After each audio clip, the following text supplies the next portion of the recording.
తెలంగాణ ప్రజలు ఎంతో ఆశగా ఎదురుచూస్తున్న మే నెలకు సంబంధించిన ఆసరా పెన్షన్లను ప్రభుత్వం విడుదల చేయడం జరిగింది. ఆసరా పెన్షన్లకు సంబంధించిన నిధులను విడుదల చేయాలని ఆర్థిక శాఖకు ప్రభుత్వం ఉత్తర్వులు జారీ చేయడం జరిగింది.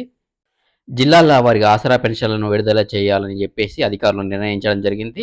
రేపటి నుంచి లేదా ఎల్లుండి నుంచి అన్ని బ్యాంక్ అకౌంట్లలో లేదా పోస్ట్ ఆఫీసుల్లో ఈ నిధులు జమ చేయడం జరుగుతుందని ప్రభుత్వ వర్గాలు తెలిపాయి. గ్రామ పంచాయతీ పరిధిలోని వారికి పోస్ట్ ఆఫీసులో, మున్సిపల్ పరిధిలోని వారికి బ్యాంక్ అకౌంట్‌లో జమ చేయడం జరుగుతుందని అధికారులు తెలిపారు. ప్రతి నెల మాదిరిగానే ఈ నెల కూడా పాత పెన్షన్లే అమలు అవుతాయని అధికారులు తెలిపారు. వికలాంగులకు 4,000 పెన్షను మరియు ఇతర వర్గాల వారికి 2,000 పెన్షన్ అందుతాయని అధికారులు తెలిపారు. ఈ విషయాన్ని ఆసరా లబ్ధిదారులు గమనించాలని తెలిపారు. ఈసారి ఆసరా పెన్షన్‌లో పెంపుదల ఉంటుందని, అలాగే ఆసరా పెన్షన్‌లు నిలిపివేయబడ్డాయని కొందరు దుష్ప్రచారం చేస్తున్నారని, అలాంటిది ఏమీ ఉండదని, ప్రతి నెల లాగానే ఈ నెల కూడా పాత పెన్షన్ విధానమే అమలు చేస్తామని అధికారులు తెలిపారు. అలాగే ఆసరా పెన్షన్ పెంపుదలకు సంబంధించి ఎలాంటి ప్రభుత్వ ఉత్తర్వులు రానందువలన ఆసరా లబ్ధిదారులందరూ ఈ విషయాన్ని గమనించాలని కోరారు.